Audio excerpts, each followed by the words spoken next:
हमेशा की तरह एपिसोड को स्टार्ट करने से पहले मेरी आप सभी से रिक्वेस्ट है कि मेरे चैनल को सब्सक्राइब करें और इस वीडियो को लाइक करें। तो चलिए बिना किसी देरी के चैप्टर को स्टार्ट करते हैं। चैप्टर के स्टार्ट में हम देखते हैं कि डायू और चैनलिंग एक दूसरे के सामने खड़े होते हैं। वो दोनों एक दूसरे को इस तरह अपने सामने देखकर काफ़ी ज़्यादा हैरान हो रहे थे। इतने में डायू चैनलिंग के हाथ में बॉक्स को नोटिस करता है और बोलता है, क्या ये हैवी है? लाओ ये मुझे दे दो।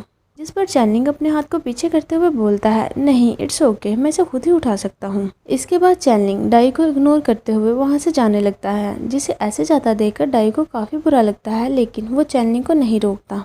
थोड़ी देर बाद हम देखते हैं कि चैनलिंग उस बॉक्स को लेकर लाइब्रेरी में पहुंच चुका था और वो उस बॉक्स से बुक्स को निकालते हुए सोचता है, सीनियर तो ऐसे एक्ट कर रहे हैं जैसे कि कुछ भी नहीं हुआ। वो हमेशा से ही ऐसा ही करते हैं। यहाँ सिर्फ मैं ही हूँ जो कि एक फूल है।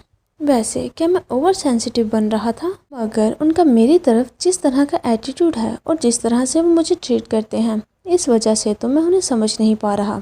इसके बाद चैनलिंग काफ़ी ज़्यादा सैड होते हुए सोचता है, अगर मैंने उन्हें ये ना बोला होता कि मैं उन्हें लाइक करता हूँ तो शायद हम दोनों का रिलेशनशिप पहले की तरह सेम ही रहता। चैनलिंग जब बुक्स को अरेंज करने के बाद वहाँ से जाने लगता है तो वो देखता है कि उसे थोड़ी ही दूर डायू खड़ा हुआ था। डायू बिना किसी इमोशन के वहाँ खड़ा हुआ था। उसे देखने से तो ऐसा लग रहा था कि जैसे वो किसी गहरी सोच में डूबा हो। डायू को इतना ज़्यादा सैड देखकर चैनलिंग उसके लिए काफ़ी ज़्यादा वरीड होने लगता है और मन में सोचता है, इनके एक्सप्रेशन इतने ज़्यादा डार्क क्यों हैं? यही तो थे जिन्होंने मुझे रिजेक्ट किया था। आई गेस कि मैंने अपने दरमियान चीज़ों को काफ़ी ज़्यादा ख़राब कर दिया है और अब भी मैं दोबारा से एटमॉस्फेयर को ख़राब कर रहा हूँ।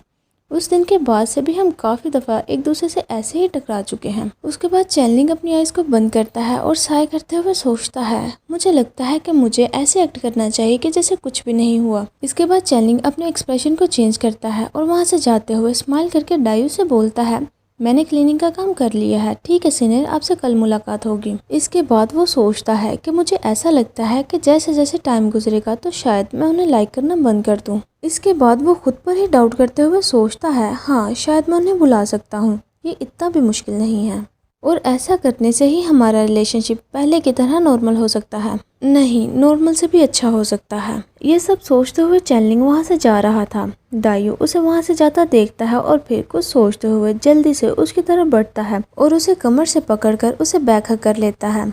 हग करने के बाद वो अपने फेस को चैनलिंग के शोल्डर पर रख देता है, जिसके ऐसा करने की वजह से चैनलिंग तो बिल्कुल फ्रीज हो चुका था। वो तो कुछ समझ ही नहीं पाता कि अभी अभी ये सब क्या हुआ है। इतने में डायू अपने फेस को उसके नेक के करीब करते हुए आहिस्ता से बोलता है, चैनलिंग। जिसके ऐसा बोलने की वजह से चैनलिंग अपने सेंसेस में वापस आता है और काफी ज्यादा ब्लश करने लगता है। इसके बाद वो कुछ सोचते हुए जल्दी से डायू को खुद से दूर पुश करता है, जिसके ऐसा करने की वजह से डायू तो काफी ज्यादा हैरान हो जाता है। मगर चैनलिंग तो डायू के ऐसा करने की वजह से इस वक्त शौक में था और वो बोलता है, सीनियर। जिस पर डायू अपने सर पर हाथ रख लेता है और बोलता है, मुझे माफ़ करना, मैं नहीं जानता कि क्यों, मगर अचानक से ही मुझसे ऐसा हो गया। जिसके ऐसा बोलने की वजह से चैनलिंग को काफ़ी ज़्यादा बुरा लगता है और वो जल्दी से अपने फेस को टर्न कर लेता है और मन में सोचता है, क्या ये दोबारा से मेरे साथ खेल रहे हैं और फूल बनने का प्रिटेंड करके मुझे कैप्चर करना चाहते हैं? ये सोचते हुए वो जोर से अपनी मुट्ठी को बंद कर लेता है और वहाँ से जाते हुए बोलता है, प्लीज़ आज के बाद से ऐसा कुछ भी मत करना। ये सब सुनकर डायू काफी ज्यादा सैड हो जाता है और चैनलिंग को वहाँ से जाते हुए देखने लगता है। जब चैनलिंग डोर के पास पहुँचता है तो उसे काफी जोर से किसी चीज के गिरने की आवाज सुनाई देती है, जिसे सुनकर चैनलिंग अपने फेस को टर्न करके आवाज की सिमत में देखता है तो ये देखकर हैरान रह जाता है कि डायू इस वक्त जमीन पर गिरा हुआ था और उसकी हालत काफी ज्यादा खराब लग रही थी। जिसकी ऐसी हालत को देखकर चैनलिंग काफी ज्यादा घबरा जाता है और चिल्लाते हुए बोलता है, सीनियर डायू, और जल्दी से डायू के पास आता है और पूछता है, आपको क्या हुआ? क्या आप बीमार हैं? मैं अभी आपको हॉस्पिटल लेकर चलता हूँ। ये बोलते हुए वो जल्दी से डायू को उठाने लगता है, मगर डायू तो जोर से अपनी मुट्ठी को बंद करते हुए खुद को संभालता है और आहिस्ता से बोलता है, नहीं, ऐसा करने की कोई जरूरत नहीं। डायू के ऐसा बोलने की वजह से चैनलिंग तो कुछ भी समझ नहीं पाता। इतने में डायू खुद को संभालते हुए उठने का ट्राई करता है और बोलता है, मुझे तो बस सर दर्द हुआ था, क्या तुम प्लीज मुझे मेडिसिन दे सकते हो? वो वहाँ मेरे बैग में है। ये बोलते हुए वो अपने बैग की तरफ इशारा करता है। इसके बाद हम थोड़ी देर बाद का सीन देखते हैं, जहाँ डायू सोफे पर बैठा अपनी मेडिसिन खा रहा था और चैनलिंग उसके पास खड़ा काफ़ी ज़्यादा वरीड होते हुए उसके बारे में सोच रहा था कि लास्ट टाइम जब वो मेरे घर आए थे तो वो अचानक से ही डेजी फील करने की वजह से गिर गए और उस वक्त मुझे ये लगा था कि शायद ये सब कुछ लो ब्लड शुगर की वजह से है। इनकी कंडीशन इतनी सीरियस कैसे हो गई? वो ये सोच ही रहा था कि इतने में उसकी नज़र मेडिसिन के बॉक्स पर पड़ती है। चैनलिंग उस मेडिसिन के बॉक्स को उठाकर उसे पढ़ने लगता है जिसके ऊपर लिखा हुआ था कि ये पेन किलर है और इसे ज़्यादा यूज़ नहीं करना। जिसे पढ़कर चैनलिंग सोचने लगता है कि क्या सीनियर की हालत इतनी ज़्यादा ख़राब है कि उन्हें पेन किलर्स लेना पड़ रही हैं।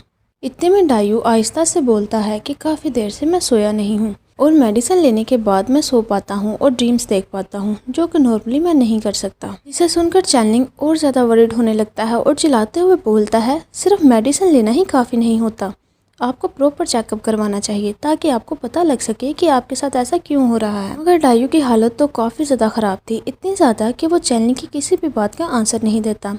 इतने में चैनलिंग वहाँ से जाते हुए बोलता है, मैं अभी लीव लेने के लिए टीचर के पास जा रहा हूँ और फिर मैं टैक्सी लूँगा और हम दोनों हॉस्पिटल चलेंगे। चैनलिंग की ये बात सुनकर डायू थोड़ा शॉक हो जाता है, फिर अपने सर को ऊपर करके उसे रोकने का ट्राई करता है मगर चैनलिंग तो उसकी किसी भी बात को नहीं सुनता और वहाँ से जाने लगता है। जिसे ज़्यादा देखकर डायू अपने मन में सोचता है, प्लीज़ मुझे ऐसे छोड़कर मत जाओ, जो भी मुझे आज तक छोड़ के गए हैं वो कभी भी वापस नहीं आए, प्लीज़ मेरी साइड पर रहो। ये सब सोचते हुए उसके हाथ में मौजूद पानी का गिलास नीचे गिर जाता है और वो जल्दी से उठता है और चैनलिंग की बाजू को पकड़कर उसे रोक लेता है और बोलता है, प्लीज़ मत जाओ। डायू को ऐसे करता देखकर चैनलिंग काफ़ी ज़्यादा हैरान हो जाता है। इतने में डायू उसे हक करते हुए बोलता है, प्लीज़ थोड़ी देर के लिए ऐसे ही रहो। जिस पर चैनलिंग हैरान होते हुए उसे बुलाने लगता है कि सीनियर आप ये क्या कर रहे हैं।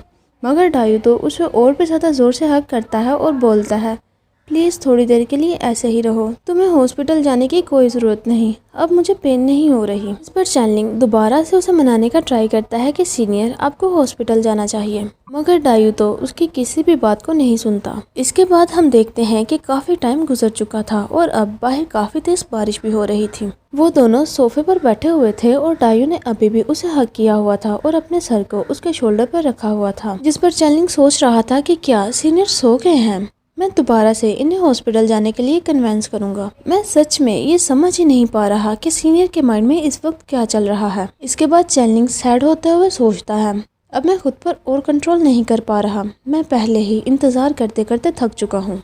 इसके बाद हम हमारे फोक्स का सीन देखते हैं जो कि इस वक्त काफ़ी ज़्यादा गुस्से में था और वो गुस्से से पत्थरों को उठाकर चिल्लाते हुए इधर उधर फेंक रहा था। काफ़ी देर तक इसी तरह से गुस्सा निकालने के बाद हमारा फोक्स आखिरकार थक कर बैठ जाता है और फिर वो मुंह बनाते हुए सोचता है, ये तो काफ़ी ज़्यादा फ्रस्ट्रेटिंग है, चैनलिंग उस ग्रे हेयर वाले पर्सन को क्यों लाइक करता है।